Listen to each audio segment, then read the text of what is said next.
La question est, pourquoi pas? Pourquoi je travaillerais pas pour la NSA? Ça, c'est une colle. J'ai essayé d'y répondre. Disons que je travaille à la NSA et qu'on dépose un code sur mon bureau, un code réputé inviolable. Mettons que je tente ma chance et mettons que je le déchiffre. Là, je suis très content de moi parce que j'ai bien fait mon boulot. Mais c'était peut-être le code de l'emplacement d'une armée rebelle au Moyen-Orient ou en Afrique du Nord. Et une fois qu'on a repéré le lieu, on bombarde le village où les rebelles se cachent. Et 1500 personnes que j'ai jamais vues, qui ne m'ont jamais rien fait, sont tuées.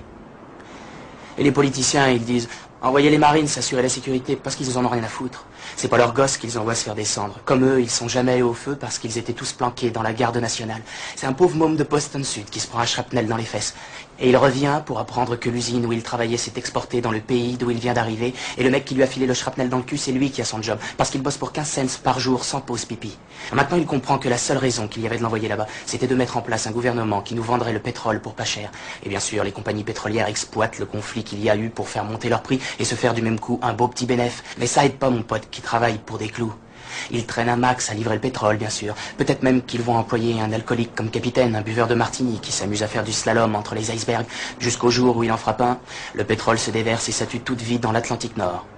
Alors là, mon pote est chômeur, il peut pas se payer de voiture et c'est à pied qu'il se cherche des jobs. Ce qui est pas marrant parce que le shrapnel qu'il a eu dans le cul lui a filé des hémorroïdes. Et puis en plus, il crève de faim parce qu'à la soupe populaire, on lui propose comme plat du jour de la morue de l'Atlantique Nord avec de l'huile de moteur. Alors qu'est-ce que j'en pense? Je vais attendre une offre meilleure.